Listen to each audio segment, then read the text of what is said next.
जय मसीह की। आज एक बार फिर हम आपके सामने परमेश्वर के वचन के साथ हाजिर हैं। एक नई सीरीज शुरू करने जा रहे हैं और वो मत्ती 5 अध्याय और उसका 14 पद है। तुम जगत की ज्योति हो। लिखा है, तुम जगत की ज्योति हो। जो नगर पहाड़ पर बसा हुआ है, जो नगर पहाड़ पे बसा हुआ है, वे छिप नहीं सकता। वो छिप नहीं सकता। आज एक लाइन को हम लेंगे, तुम जगत की ज्योति हो। एक बड़ी जिम्मेदारी जो प्रभु यीशु मसीह ने मुझे और आपको दी है, अपने शिष्यों को दी है कि तुम जगत की ज्योति हो। अगर इस ज्योति के बारे में हम देखना शुरू करें और पुराने नियम में जाएं तो परमेश्वर ने जब इस पृथ्वी पर अंधेरा था तो उसने कहा उजियाला हो जा, ज्योति हो जा, और उजियाला हो गया। उस समय उजियाले का कोई रूप नहीं था, कोई आकार नहीं था। लेकिन चौथे दिन 14वीं आयत से जब हम शुरू करते हैं तो हमको मालूम होता है कि परमेश्वर कुछ ज्योतियां बना रहा है। मैं चाहूंगा 16वीं आयत से 18वीं आयत तक पढ़ा जाए। तब परमेश्वर ने 2 बड़ी ज्योतियां बनाई। उनमें से बड़ी ज्योति को दिन पर प्रभुता करने के लिए और छोटी ज्योति को रात पर प्रभुता करने के लिए बनाया, और तारागण को भी बनाया। परमेश्वर ने उनको आकाश के अंतर में इसलिए रखा कि वो पृथ्वी पर प्रकाश दें तथा दिन और रात पर प्रभुता करें, और उजियाले और अंधियारे से अलग करें। और परमेश्वर ने देखा कि अच्छा है। यहां पर हम 3 बातें इस ज्योति से संबंधित देखते हैं। पहली बात, ज्योति को प्रभुता करने के लिए बनाया। नंबर 2, प्रकाश देने के लिए बनाया। और नंबर 3, उजियाले को अंधियारे से अलग करने के लिए बनाया। नंबर 1, प्रभुता करने के लिए परमेश्वर ज्योति बना रहा है। 2 बड़ी ज्योतियां हैं, एक को दिन पर प्रभुता करने के लिए और एक को रात पर प्रभुता करने के लिए। नाम हम जानते हैं, दिन पर प्रभुता करने के लिए सूरज है और रात में प्रभुता करने के लिए चांद है। प्रभु यीशु मसीह को परमेश्वर के वचन में सूरज भी कहा गया है। उसकी उपमा सूरज से दी गई है और सूरज से चांद प्रकाशित होता है। ये मेरे और आपके बारे में है। और हमारी जिम्मेदारी रात पर प्रभुता करने के लिए है। मुझे और आपको ऐसे समय में प्रभुता करनी है जब कोई प्रकाश का रास्ता नहीं है, जब कोई प्रकाश का माध्यम नहीं है। उस समय मुझे और आपको चमकने की आवश्यकता है। 2 तरह के साम्राज्य इस संसार में हैं। एक को ज्योति का साम्राज्य कहा गया है और दूसरे को अंधकार का साम्राज्य कहा गया है। ज्योति सचमुच में सामर्थी है। ज्योति में वो गुण पाए जाते हैं जो अंधकार में पाए नहीं जाते। परमेश्वर मुझे और आपको ऐसी ज्योति बनाना मांग रहा है, ऐसी ज्योति की उपाधि दे रहा है जो अंधकार में चमकती है। मेरे साथ एक पद निकालिएगा जो यूहन्ना 1 अध्याय उसके 5वें पद में लिखा हुआ है। ज्योति अंधकार में चमकती है। लिखा है, ज्योति अंधकार में चमकती है। ध्यान दीजिएगा, ज्योति अंधकार में चमकती है और अंधकार ने उसे ग्रहण ना किया। और अंधकार ने उसे ग्रहण नहीं किया। जहां पर लिखा है अंधकार ने उसे ग्रहण नहीं किया, फुटनोट दिया हुआ है हिंदी में, और वहां पर उसका जो मतलब है वो बताया गया, अंधकार उस पर जयवंत नहीं हुआ। इसका मतलब जैसे ही ज्योति चमकती है वैसे ही अंधकार का साम्राज्य चला जाता है। ज्योति को बहुत कुछ करना नहीं पड़ता, ज्योति को बहुत मेहनत करनी नहीं पड़ती, ज्योति को सिर्फ आना पड़ता है, ज्योति को चमकना पड़ता है, ज्योति को अपने आप को प्रकट करना पड़ता है। जैसे ही ज्योति प्रकट होती है वैसे ही अंधकार चला जाता है। मुझे और आपको प्रकट होने की आवश्यकता है, मुझे और आपको ज्योति का साम्राज्य स्थापित करने की आवश्यकता है। वचन में लिखा है, सृष्टि बड़ी आशा भरी दृष्टि से परमेश्वर के पुत्रों के प्रकट होने की बात जो रही है, करा रही है, तड़प रही है। मुझे और आपको प्रकट होना है, क्योंकि हमें ज्योति की संतान भी कहा गया है। प्रभु यीशु मसीह ज्योति है। हम ज्योति की संतान की उपाधि रखते हैं। परमेश्वर ज्योति है, यीशु मसीह ज्योति है और आप ज्योति हैं, हम ज्योति हैं। हमारा काम चमकने से है, हमारा काम प्रकाश देने से है। यूहन्ना 1 अध्याय उसके 9 पद में लिखा है, सच्ची ज्योति जो हर एक को रोशन करती है, सच्ची ज्योति जो हर एक मनुष्य को प्रकाशित करती है, जगत में आने वाली थी। जगत इंतजार कर रहा था, आज भी जगत इंतजार कर रहा है मेरे और आपके लिए कि हम प्रकट होंगे, हम प्रभु की ज्योति को लोगों पर दर्शाएंगे, हम लोगों का मार्गदर्शन करेंगे। यीशु मसीह अपने चेलों से कह रहा है, तुम जगत की ज्योति हो। आज संसार अंधकार में है, आज संसार पाप में है, आज संसार मुश्किल में है, आज संसार के पास में कोई रहनुमा नहीं है, कोई रास्ता दिखाने वाला नहीं है। यीशु मसीह ने ऐसा माहौल देखकर कहा, मुझे ये भीड़ ऐसे लगती है जिनके पास में कोई चरवाहा नहीं है, ये भटकी हुई भीड़ें लगती हैं। आज भी यही माहौल है, हर एक अपना अपना रास्ता लेकर के चलने की कोशिश कर रहा है, क्योंकि सही अगुवाई देने वाला, सही रहनुमाई करने वाला, सही मार्ग दिखाने वाला कोई नहीं है। मुझे और आपको ही मालूम है कि मार्ग, सत्य और जीवन केवल यीशु मसीह है। यीशु मसीह के मार्ग पे कोई चलेगा, यीशु मसीह के जो साथ में चलेगा, यीशु मसीह उसको मंजिल देगा। यह मंजिल अनंत जीवन कहलाता है। यह मैं और आप ही दर्शा सकेंगे। हमें अंधकार के हिसाब से जिंदगी नहीं गुजारनी। बहुत से लोग, मैं बार बार कहता हूं, जमाने के हिसाब से चलते हैं, बहाव के हिसाब से चलते हैं। जवान लोग अक्सर ये कहते सुने जा सकते हैं, भाई जमाना बदल रहा है, हमें जमाने के हिसाब से चेंज होने की जरूरत है, बदलने की जरूरत है। क्या आप और मैं ऐसी मरी हुई मछलियां हो गए हैं जो बहाव के साथ बहेंगे? ऐसे पेड़ से उखड़े हुए सूखे पत्ते हो गए हैं जो हवा के साथ में उड़ जाएंगे? नहीं, हमें जीवित मछली बनकर के रहना है, हमें पेड़ में लगे हुए हरे जानदार पत्ते बनकर के रहना है, ताकि माहौल हम पर काबिज ना आ सके, माहौल हम पर हावी ना हो सके, लेकिन हवाओं के बीच में, बहाव के बीच में हम ये बता सकें कि हम परमेश्वर के प्राणी हैं, हम परमेश्वर के लोग हैं, हम अंधेरे में चमकने वाली ज्योति हैं।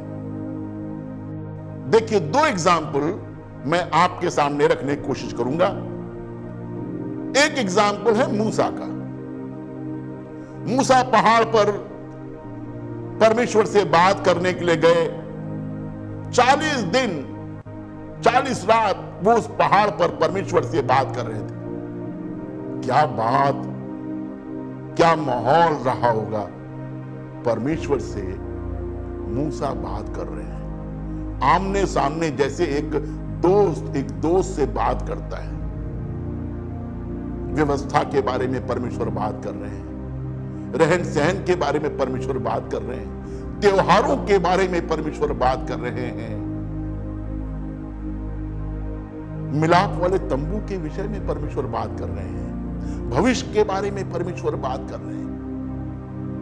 बात करते करते परमेश्वर की रोशनी से मूसा का चेहरा चमकदार होने लगा।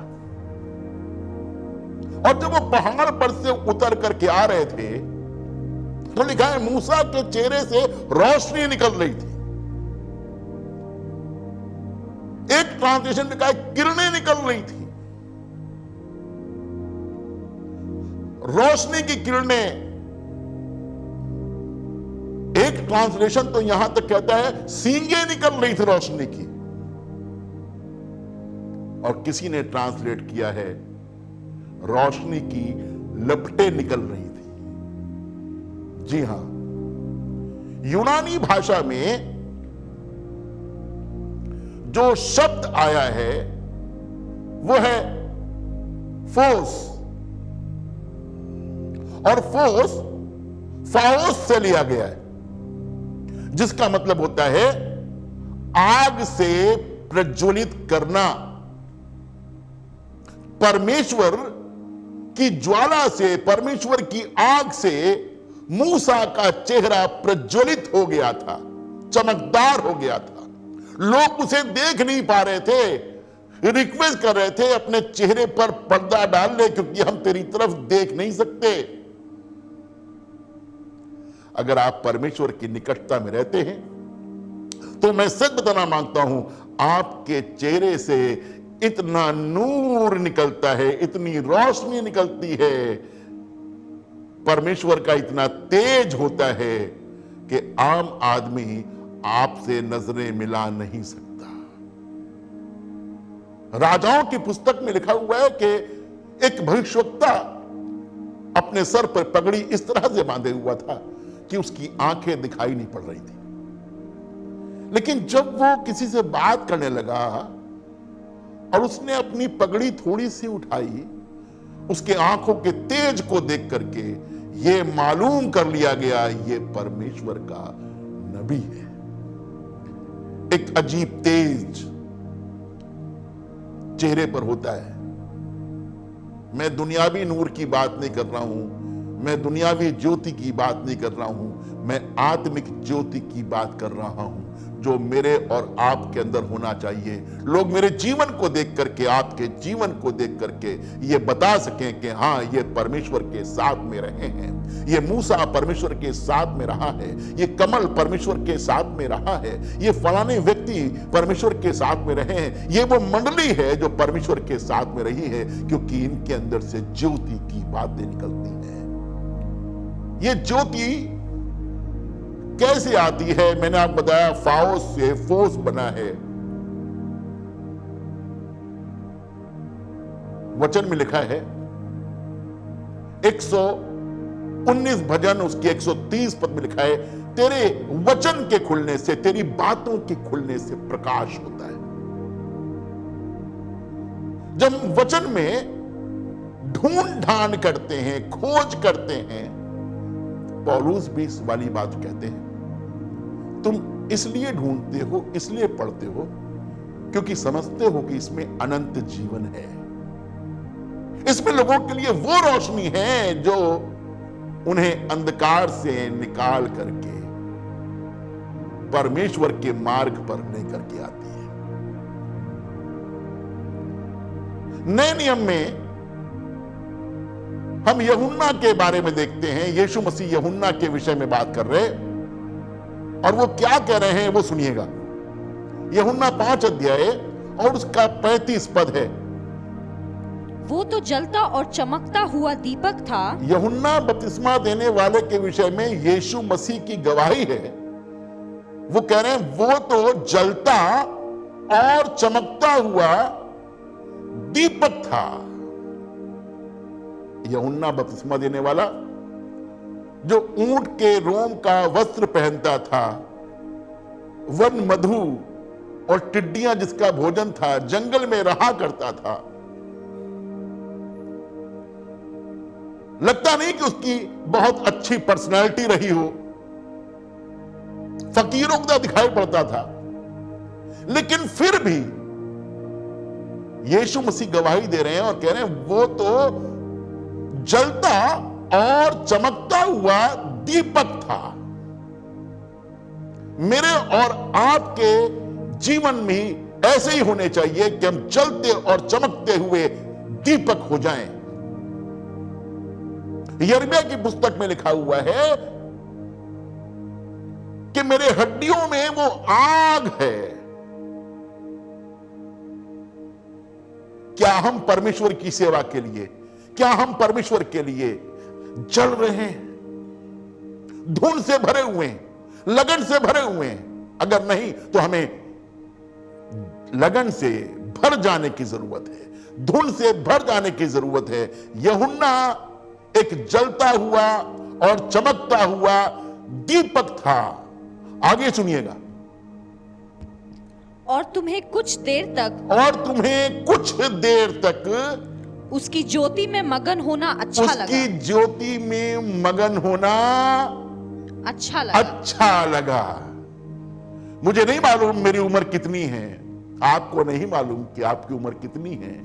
बाइबल बताती है क्षण भर का जीवन है, घास के समान है, बुलबुले के समान है, भाप के समान है, अभी दिखा भी गायब। लेकिन जितना भी जीवन प्रभु ने हमको दिया है, अगर उसमें वो रोशनी होगी जो प्रभु ने हमारे अंदर रखी है लोगों के लिए, तो जो लोग हमारे संपर्क में आएंगे वो मगन होंगे, वो आनंदित होंगे, उन्हें अच्छा लगेगा। क्योंकि संसार लोगों को वो सुख नहीं दे सकता, संसार लोगों को वो आनंद नहीं दे सकता, संसार लोगों को वो ज्योति दे नहीं सकता। ये ज्योति मेरे प्रभु की ज्योति है। ये ज्योति मैं और आप दे सकते हैं। ये उजियाला, ये आनंद मैं और आप लोगों को दे सकते हैं। और लोग हमारी ओर देख रहे हैं, लोग हमारी ओर ताक रहे हैं।